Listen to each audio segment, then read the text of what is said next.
So we're not here just to start a new church. We're not here just to make great friends, although that's going to happen. We are actually here, we exist, the connection exists to connect young families to Jesus and to develop them into fully devoted followers of Him. So if you haven't heard me say that before, you probably haven't been to any of our things because I say it every time. The connection exists to connect young families to Jesus and to develop them into fully devoted followers of Him. Jesus' mission has always been the same since the beginning of time. And that is to redeem man back to Him by wiping away our sin. Sin is simply this. Sin's a word that we hear a lot, but this is what sin is. Sin is anything that we have done that does not honor God. So that's a simple way to think about it. Sin is anything that we've done that does not honor God. And if you're anything like me, you make mistakes a lot. I am far from perfect, but Jesus has taken the penalty for my sin. So it's okay that I'm far from perfect because He makes me perfect. And the best part is He's also taken the penalty for your sin. So no matter what you've done, no matter what you continue to do, Jesus is there and has paid the price. So that we could have not just a better life on earth, because that does happen, but eternal life in paradise. So those are two huge bonuses when we choose to follow Him. We get not just a better life here on earth, but eternity in paradise. I want to read a passage from the book of John, it's in chapter 14, starting in verse 1. John was one of Jesus' closest followers when Jesus was walking the earth. And so the book of John is one of the four, what we call Gospels. There's four books in the Bible that talk about Jesus' life. John is one of them. And John himself followed Jesus very closely. And this is what he records. Jesus says this in John chapter 14. He says, "Don't let your hearts be troubled. Trust in God and trust also in me. There is more than enough room in my Father's home." So he's talking about heaven, and this is something that baffles my mind.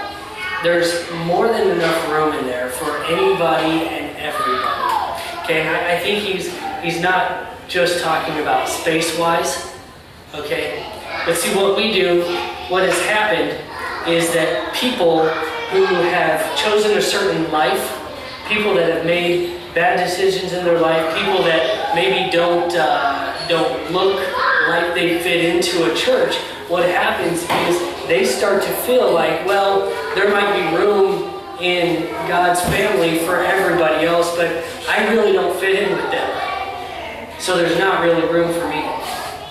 And sadly enough, what happens is too often churches put this image forward.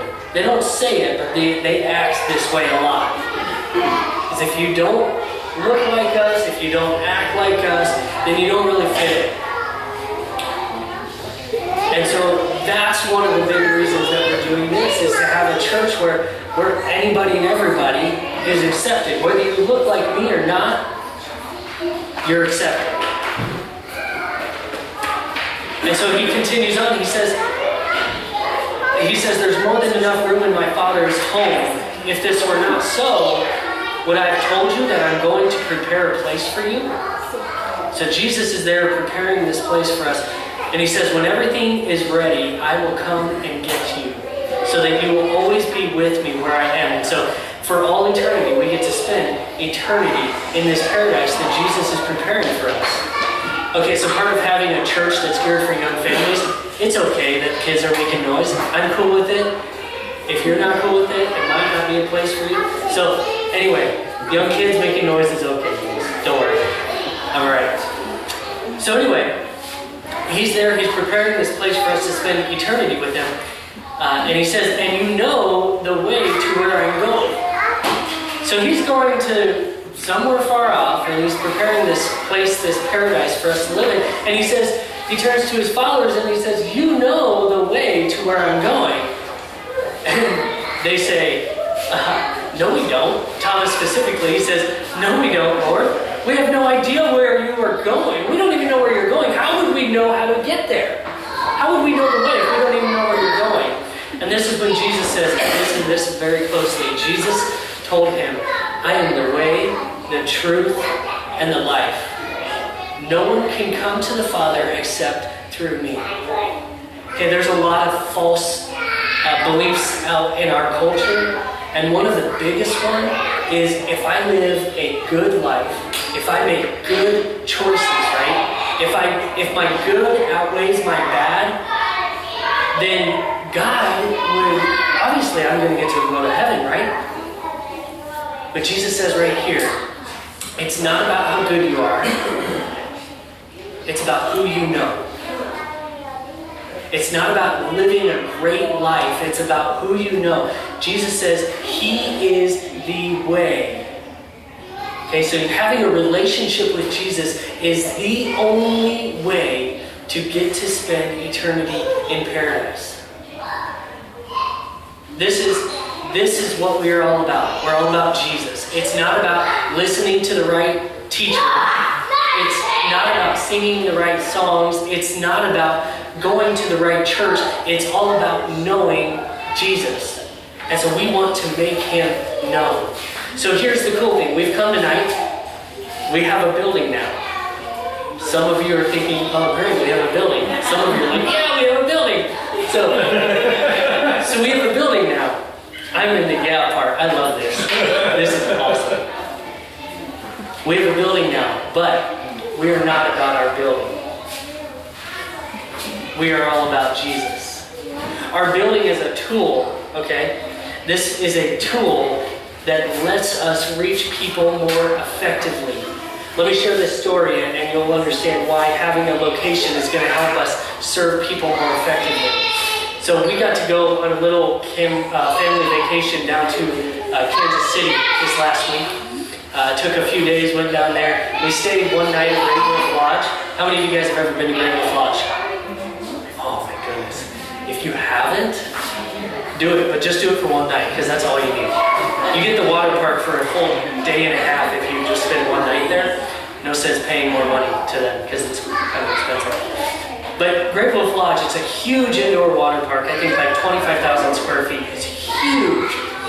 And so I'm taking Josiah one of the many times that he didn't pee in the pool and told us, and I was able to get him to the bathroom before he did that. So we're in the bathroom, and he's doing his business, and right as he's done, I started hearing this. He's finishing up this little girl, like, crying for her mom. She's just wailing and crying for her mom, and she's yelling out, "Mom, where are you?"